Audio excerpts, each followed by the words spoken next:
You know where I want to start? I want to start with the locations in this show.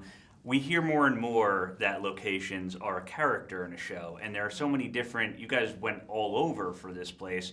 I want to hear if you think that the locations in Marco Polo are a character, and then tell me, some of the highlights of the places you visited to shoot, traveled, everything that you guys have gone under. Well, I shot the majority in Malaysia.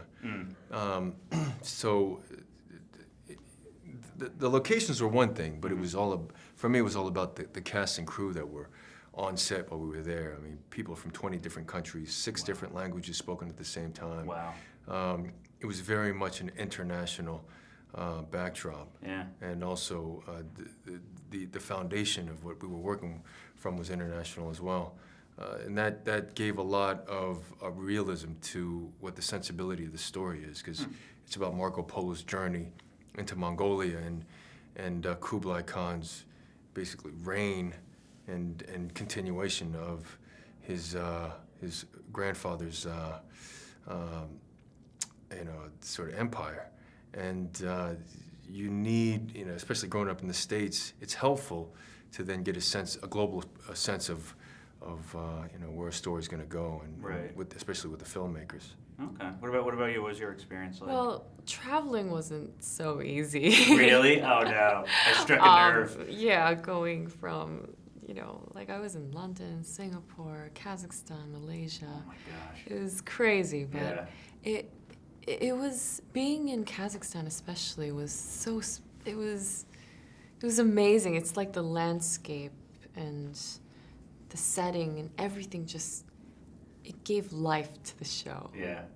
Everything was just so beautiful on screen, and just being there helped form my character and understand what it was like living in that era, in that place of the world. Right.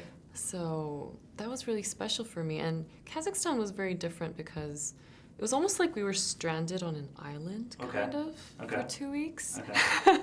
In our hotel, there were wolves nearby the pool. Okay. That's a typical. And Hollywood, there's no room service. We had to go to the cafeteria to eat, and it was a great time to mingle and get to know everyone. And we're from all these different places, and yet we all had a willingness to get to know each other.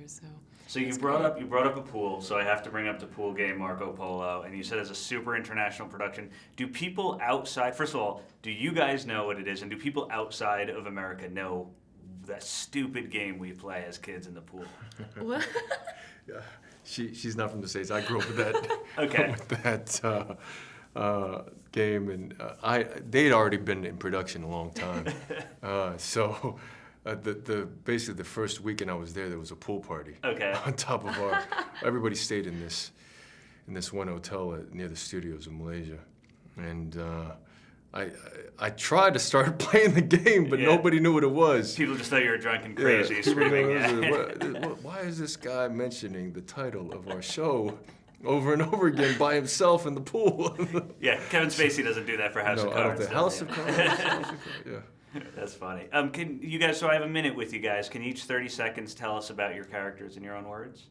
Well, I play Kutlan. She's a warrior princess. She's a wrestler. She's badass. She's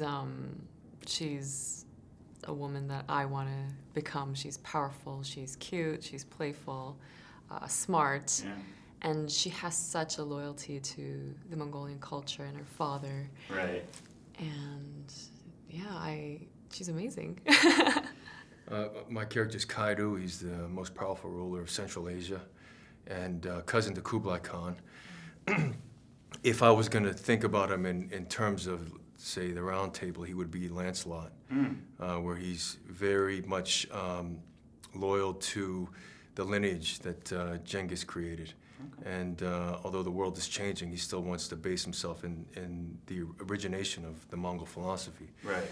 Which is interesting because this is the first time that, in my experience, that somebody, such a strong character has a father-daughter relationship that could be explored.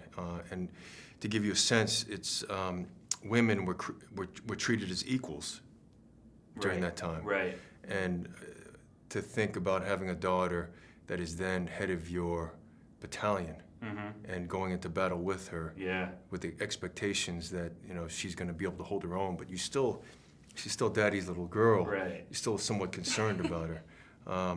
That lends a lot of depth to a heroic character like this. It's a lot on your plate. Yeah.